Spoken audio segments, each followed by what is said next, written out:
영원한 행복의 기쁨이라는 주제로 말씀을 드리려고 하는데 오늘 새벽에도 행복에 대해서 말씀을 드렸고 또 오늘 어쩌면 2부 예배 나예배 때도 행복과 연관된 말씀이 되는 거 오늘 저녁 찬양 예배도 또 행복과 좀 연관이 되는 말씀이 되겠습니다. 5월은 가정의 달이고 또 우리의 행복을 더 아름답게 세워나갈 달이기 때문에 그렇게 말씀을 한번 준비를 해보았습니다. 포털 사이트에 가서 행복이라는 단어를 딱 치면은 말이죠. 그 행복에 대한 검색이 1억 1,300만 개 나옵니다. 쫙 치면은 쫙 몇 초 안에 그냥 막 1억 1,300개 그냥 그 행복에 대한 검색어들이 쫙 나타나는 것을 볼 수 있어요. 이건 뭐냐면은 그만큼 우리 모든 사람은 행복에 관심이 있고 다 행복을 추구하고 있다 하는 것입니다. 자, 그렇다면 여러분들 정말 우리가 행복해야 되는데 이 행복이 무엇이냐 하는 것을 정의하기 어려워요. 행복이 뭐냐? 너무 막연한 거예요. 이걸 어떻게 정해야 할까? 우리 고민을 할 수밖에 없습니다. 정말 행복을 바라는데 행복을 정의하기는 쉽지가 않다 하는 것입니다. 행복한 사람은 어떤 책에 보니까 행복 연습이라는 책에 보니까 행복한 사람은요 결혼 관계가 견고하다는 거예요. 행복한 사람은 이혼할 확률이 별로 없다는 거죠. 결혼 생활이 더 든든하다. 이게 행복이 하는 증거라고 볼 수 있는 거죠. 행복하면 가정이 든든하게 세워진다. 지금 이혼율이 높지 않습니까? 막 이혼율이 얼마나 높습니까? 지금 막 3분의 1이 이혼율 가까이 가고 있는 그런 막 시대를 맞이하고 있는데 행복하면 가정이 이혼율이 낮아지고 더 견고한 가정으로 세워진다 하는 것이죠. 또 행복한 사람은 직장에서 업무 수행 능력이 뛰어나게 된다는 거예요. 행복하니까 직장에 가서 열심히 일해서 업무 수행 능력이 뛰어나다는 거예요. 근데 행복하지 못하면 그만큼 내가 하는 일에 그 능력이 떨어지게 되어 있다 하는 것입니다. 행복한 사람이 더 일을 잘한다, 더 능력이 있다, 업무에 좋은 평가를 더 받을 수 있다 하는 거죠. 또 한 가지는 행복하면은 강화된 면역 체계 때문에 건강해진다는 거예요. 행복하면 이 내 면역 체계가 아주 강화된다는 거예요. 그래서 더 건강해진다는 거예요. 그리고 우리 열심히 운동하는 것도 참 좋지만은 열심히 운동해도 뭐예요? 행복하지 않으면 건강해질 수 없다는 거죠. 그만큼 내적으로 스트레스가 많이 쌓이니까. 그래서 행복할 때에 내 속에 면역 체계가 강화가 되어서 더 건강해진다. 운동을 좀 덜 해도 행복하면 건강해지는 거예요. 행복하면. 그렇게 정의를 하고 행복에 대한 그런 발표를 하고 있습니다. 그러면 행복에 대한 정의가 좀 무엇일까? 그 미국에도 보니까 통계를 보니까요 3분의 1만 행복하다는 거예요. 미국에도. 우리나라도 지금 한번 통계를 보니까 우리나라도 10명 중에 3명만 행복하다는 거예요. 다 행복을 추구하지만 실제로 행복한 사람은 그렇게 많지 않다는 거예요. OECD 37개 국가에서 우리나라가 꼴찌 세 번째예요. 그만큼 행복을 원하지만 그 행복은 우리에게 쉽게 주어지지 않는 이 현실을 볼 수가 있습니다. 그렇다면 오늘 행복이 무엇인가? 오늘 성경에서 한번 정의해 봤어요. 성경에서 행복은 평안과 평강이 있을지라 평안과 기쁨 두 가지라고 한번 정의해 봅니다. 오늘 성경 말씀에서 평안, 두려움이 없는 거예요. 두려움. 지하들이 두려웠는데 두려움이 싹 사라지면서 평강이 있을지 아니까 그 마음속에 이제 행복이 오는 거예요. 그다음 부활의 주님을 만난다니까 만나고 난 다음에 기쁨이 오는 거예요. 이 기쁨은 은은한 행복이에요. 그래서 행복이 뭐냐? 평안과 이 평강과 기쁨이 함께 플러스될 때의 행복이다라고 볼 수 있습니다. 저는 이제 코로나 때문에 우리 교인들이 지금 코로나 막 걸리고 있지 않습니까? 저도 우리 집사람이 지난 화요일 날 우리 목사님 이제 안희봉 목사님 사모님이 이정훈 사모님이 걸려갖고선 우리 또 여자 목사님이 이제 걸렸어요. 강혜련 목사님이 무의식 중에 만났으니 거죠. 그래서 음성이 나왔다는 거예요. 또 장례식장에 갔는데 강혜련 목사님하고 우리 집사람하고 다 앞에서 밥 다 먹은 거예요. 그런데 보니까 이제 음성이 나왔으니까 양성이 나왔으니까 그 다음에 이제 우리도 불안한 거죠. 집사람도 뭣도 모르고 지금 막 다녔잖아요. 장례식 다니고 다 만나고 말이지. 사모 전국에 사모 임원들이 있어서 호텔에서 하룻밤 자기도 하고 말이죠. 큰일 난 거예요. 지금 불안해갖고 막 저도 그 말 듣고 우리도 그냥 부부간에 막 떨어져 있고 쳐다보지도 않고 막 늘 불안한 거예요. 이게 서로 같이 할 수도 없고 말이죠. 어제 장례장 갔다 와서 저녁 점심 겸 저녁 먹을 때도 검사 확진자들은 저쪽에서 먹고 우리 한 사람 이쪽에 따라 먹고 우리 사람은 저쪽 나는 이쪽 이렇게 먹었습니다. 이게 갈라지는 거예요. 주영걸 집사님 얘기할지 모르는데 주영걸 집사님도 아주 지독하게 힘들었대. 이번 코로나 걸려갖고선 아주 고생 많이 했대요. 그래서 김주자 권사님이 너무나 옆에서 고생이 많았대요. 그래서 그냥 나중에 그냥 막 서로 집안에서 뭐 있잖아요. 우리 교회는 어떤 사람은요 코로나 걸린 다음에 남편이 화장실에 잤대. 애들 때문에 예? 분리요 분리. 예? 그래서 김주자 권사님도 신랑 거 얼마나 힘들겠어. 장로님 막 힘들어하니까 그러다가 하루 그냥 예의 모르겠다 남편하고 자버렸대. 자버렸는데 안 걸렸다는 거예요. 그러니까 안 걸릴 사람 안 걸리나 봐요. 그러니까 행복하죠. 하나가 되니까 일단 떨어져 있다가 말이죠. 막 저도 막 떨어져 있으니까 오늘 아침까지 얼마나 불안한지 몰라요. 오늘 우리 집사님 1부 예배 드렸거든요. 1부 예배 참 온라인으로 드렸거든요. 2부 예배도 온라인으로 드렸어요. 왜 혹시 왔다가 잘못되면 어떡할까. 그래서 아침에 8시에 가서 선병 와서 PCR 검사를 했어요. 그 결과가 아직 안 나왔다가 조금 아까 12시 넘어서 나온 거예요. 애들도 막 이제 가려고 그래하고 뭐 밥도 애들하고 따로 먹고 그러는데 다 따로 먹었어요. 근데 저는 배짱이 좋아 그냥 우리 집사람 같이 그냥 짜장면 시켜갖고 집에서 같이 먹었거든요. 같이 먹었는데 식사 중에 이제 왔는데 음성이라는 그런 문자가 왔어요. 그래서 다행이다. 그러니까 행복이 오는 거예요. 왜? 이 코로나 때문에 두려운 거예요. 전염될까봐 막 더 분열되는 거예요. 갈라지는 거예요. 다시 하나가 되니까 이게 행복한 거예요. 그래서 행복이 뭐냐? 바로 평강. 이 평강의 뜻은요, 다시 하나가 된다는 뜻이에요. 이 평강의 말은 다시 하나가 된다. 에이렌에 다시 결합된다. 그런 거거든요. 다시 하나가 되는 것이 바로 행복인 거예요. 또 거기에 기쁨이라는 말은 행복이라는 단어예요. 다시 하나가 될 때 오는 기쁨, 이것이 바로 행복이다. 아마 주장님도 지금 다시 하나가 돼서 행복할 거예요.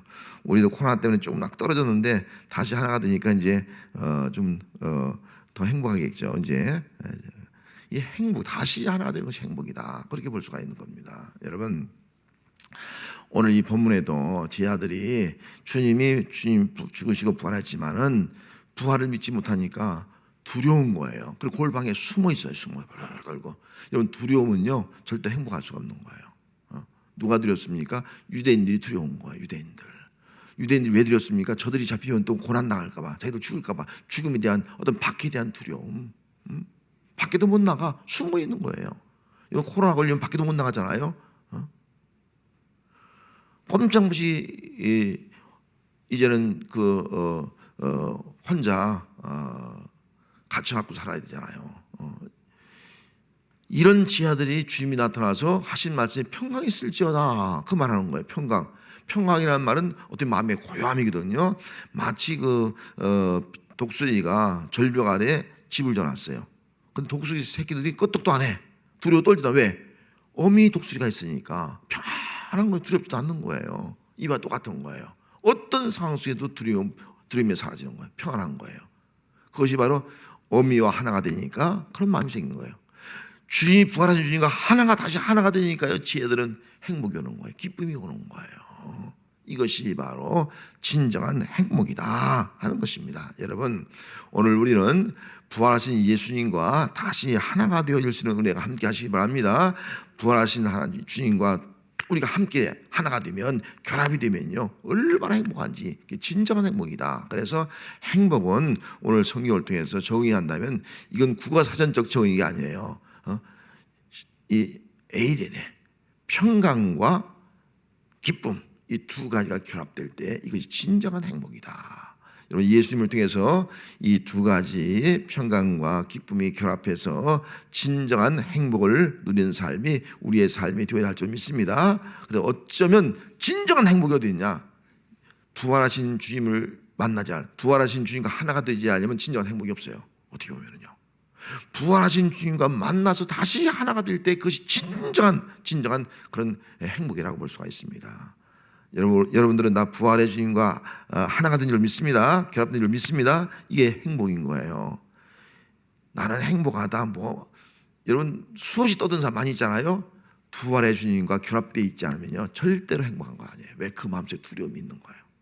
절대로 행복한 그 모든 것을 가졌어도 주님과 함께하지 않는, 주님과 결합되지 않는 사람은요 죽음에 대한 두려움이 있잖아요. 행복할 수가 없는 거예요.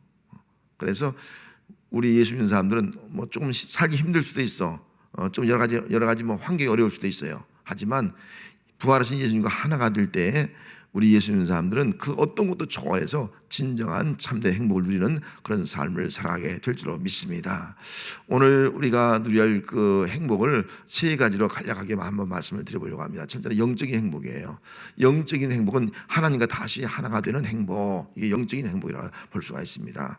오늘 우리는 정말 신앙생활을 하면서 영적인 행복이 있느냐라고 묻는다면 영적인 행복을 놓칠 때가 많아요. 그냥 육신의 행복, 그것만 막 추구할 때가 많아요. 정말 우리 영적 행복이 있느냐? 영적인 행복은 영이 살아서 하나님과 교제할 때만 주어지는 것이 아니겠어요? 그런데 우리가 코로나 때문에 예배도 참석하지 못하고 영적으로 하나님과 교제하지 못하고, 오늘 이 찬양 예배지만 죄송합니다만은 와 이스라엘 앉아 있어야 할 분들이 없잖아요 지금 다. 영적으로 하나님과 멀어지는 거예요. 영적인 행복을 누리고 있을까? 코로나 이후에 우리 현대 우리 그리스도인들이 영적인 행복이 있을까? 저는 의구심이 생기는 거예요. 다 예배도 안 나오고 막 그런데 예배를 통해서 하나님과 교제하고 그럴 때 영적인 행복이 주어지는 것이지, 코로나가 두렵다고 다 안 나오고 그런데 정말 영적인 행복이 있을까? 저는 그런 생각이 드는 거예요. 정말 교회 안 나와서 혹시 조금 코로나 안 걸리고 건강할지 몰라. 그러나 정말 행복이 있을까? 영적 행복이. 저는 아니다라고 전 판단할 수밖에 없습니다. 여러분, 다시 부활하신 예수님을 통해서 우리는 하나님과 다시 하나가 되는 역사가 함께 될 줄 믿습니다. 우리가 하나님과 함께하는 삶, 그래서 하나님과 영적인 교제가 이루어지는 삶, 그 삶이 있을 때 진정 우리는 영적인 행복을 누리는 그런 성도가 될 줄 믿습니다. 또 한 가지는 정말 신앙의 행복이 있느냐는 거예요. 신앙의 행복. 신앙의 행복이 뭐예요? 교회 모이는 것이 신앙의 행복이 아니겠어요?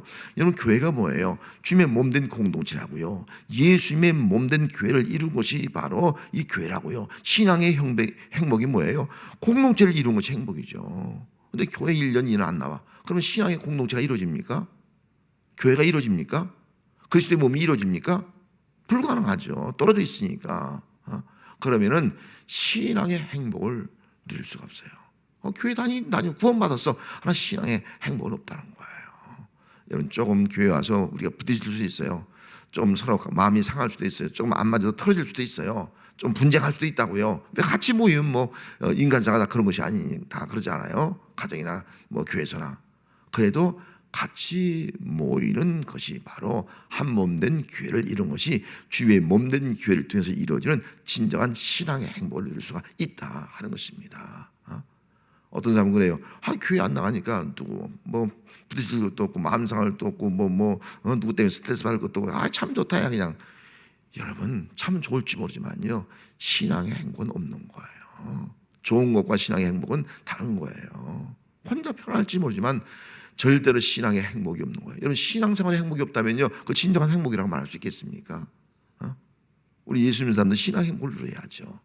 여러분, 교회를 통해서 우리 모두가 다시 정말 교회가 하나가 됨으로 말미암아 신앙의 행복을 누릴 수 있는 그런 은혜가 함께 될 줄 믿습니다. 마지막 한 가지 있다면 가정의 행복이에요. 가정의 행복. 가정의 행복도 중요하지 않습니까? 가정의 행복이에요. 교회와 마찬가지로요, 부부지간에도 가정에서 살다 보면요, 가정에도 다 우리는 어려움이 있게 돼요. 밖으로 볼 때는요, 평범하게 잘 사는 것 같아요. 근데 그 내면에 들어가면 어때요? 문제 없는 가정 하나도 없어요. 다 힘들고요. 또 따지고 보면 화목하지 못하고요. 다 걱정 근심으로 살아가는 거예요. 진주문교 담임 목사 유은걸 목사 참 행복해 보이잖아요. 여러분, 겉으로 볼 때 우리 목사님처럼 행복한 사람이 없을 것 같다. 다 그렇게 보이죠.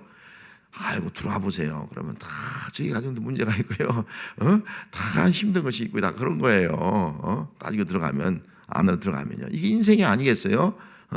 우리 가정들이 다 그래요. 겉으로 볼 때는 괜찮은 것 같고 잘 사는 것 같고 행복하지만 속으로 들어가면 그 이면은 다 정말 화목하지 못한 것이 있고 갈등이 있고 부부간에 또 힘든 것이 있고 다 그렇게 살아가는 것이 아니겠어요? 그래서 우리가 특별히 코로나 때문에 여러 가지 어려움을 당하면서 또 어떤 때는 그것 때문에 경제적인 문제 때문에라든지 아니면 막 그냥 집에 가서 외롭고 막 그러니까 스트레스 쌓여서 그런지 말이죠. 그런 것 때문에 내 나름대로 가정이 힘들어지는 가정이 있어요.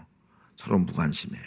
남편이 아픈지 아내가 뭐 힘든지 서로 무관심하는 그런 가정도 있는 거예요. 서로 공감이 안 돼. 답답하고 우울한 마음. 부부간에 같이 살지만요 마음이 답답해. 부부간에 같이 살지만 우울해. 부부간에 같이 살지만 난 고독해. 그런 마음 가질 수 있다는 거죠. 그렇기 때문에 부부 안에서도 어떤 무관심, 갈등, 그래서 애정이 줄어들고 또는 불화가 늘어날 수도 있고, 그로 인해서 우울한 감정을 가질 수 있고, 또 그로 인해서 어떤 때는 심히 뭐 가정 폭력이라 하잖아요. 이런 가정 폭력이 뭐예요? 불쾌한 말도 가정 폭력이에요. 막 언어 폭력이 많잖아요. 뭐 때리진 않더라도 말이죠. 막 심한 말하면 그냥 가정 폭력 아니겠어요? 언어 폭력. 그런 것들이 일어나니까 가정들이 행복해질 수가 없다는 거죠. 그래서 오늘 우리는 부활의 주님을 우리가 또 새롭게 만나서 우리 가정들이 다시 하나가 되는 역사가 나타나야 될 점 있습니다. 부부자도 다시 하나가 되어야 할 점 있습니다. 가정 식구들이 다 하나가 되어지고요. 예수님을 통해서 부활의 주님을 통해서 다시 하나가 될 때 진정 가정의 행복도 이루어지게 된다 하는 것입니다. 오늘 우리 주님께서 그렇게 말씀했어요. 하나님께서 나를 보낸 것처럼 나도 너희를 보낸다. 그렇게 말씀했거든요. 이 말을 우리는 좀 다르게 표현하면 우리를 교회로 보낸다, 가정으로 보낸다, 그렇게 이해를 하면 돼요. 보내면서 뭐라고 말씀했는 거 아니? 내가 너에게 성령을 주겠다 그렇게 말씀했어요. 여러분, 왜 성령을 주겠다 그렇게 말씀하신 이유가 뭘까?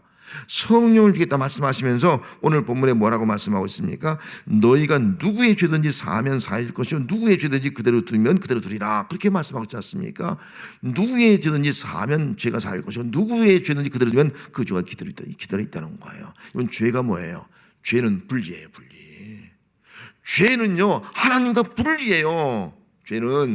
죄는요 사람과 사람 사이 분리예요. 죄는요 가정에 분리예요. 부부간에 분리예요. 분리. 이게 죄라고요. 죄. 근데 성령을 준 이유가 뭐예요? 성령을 통해서 용서하라는 거예요. 살아가라는 거예요. 그래서 성령은요 하나됨이에요. 하나됨. 그래서 성령의 하나된 것을 신선시키라. 그래서 죄가 분리라고 하면은요 성령은 하나됨을 이루는 거예요. 성령을 통해서 부활하신 예수가 다시 하나됨을 이루는 거, 그것이 바로 오늘 이 시대에 필요하지 않느냐. 여러분, 성령을 통해서 우리가 할 수 없었던 데는요, 나는 용서도 안 돼. 그럴 수 있어요. 나는 뭐 못해. 못해. 여기 앞에 있는 집사님 내가 얘기해드릴지 모르겠네. 참 가정에 충실해. 그래서 너무 잘해. 그래서 장례식 때 갔을 때 같이 좀 얘기했는데, 그래서 좀 부부간에 좀 손목 좀 잡고 좀 걷기도 하고 좀 데이트도 하고 좀 그런데도 목사님 다른 건 다 잘하는데 난 그것만 안 된대. 안 되지. 근데 성령으로 하면 돼. 성령으로 하면 능치 못할 일이 없어. 우리는 성령으로 하는 거예요. 육신적으로 안 돼. 안 되는 거 어떡할 거예요? 못하는 거. 우리 집사님 죽어도 못해. 왜? 성격이 그래. 다른 건 다 잘해. 근데 그것만 안 돼. 할 수 없는 거 이건. 근데 성령으로, 힘으로 안 되지만 성령은 되는 거예요. 이제 성령을 하세요. 우리는 성령으로 할 수 있는 겁니다. 성령이 아니고서는요 부활하신 예수님과 하나가 될 수 없어요. 성령으로만이 우리는 부활하신 주님과 다시 만나 하나가 될 때에 진정 행복이 이루어지는 거예요. 우리는 나는 할 수 없다, 못한다, 절대로 그런 말 하면 안 돼. 왜? 하나님께서, 예수님께서 우리에게 성령을 받아라, 성령 훅 우리 집에 부어놓잖아요. 왜? 할 수 없는 것을 성령으로 하라는 거예요. 성령을 통해서 하나님과 하나가 되어서 영적 기쁨을 누리라. 성령을 통해서 우리 교회가 하나가 되어서 신앙의 기쁨을 누리라. 성령을 통해서 부부간의 가정이 하나가 되어서 가정의 행복을 누리라.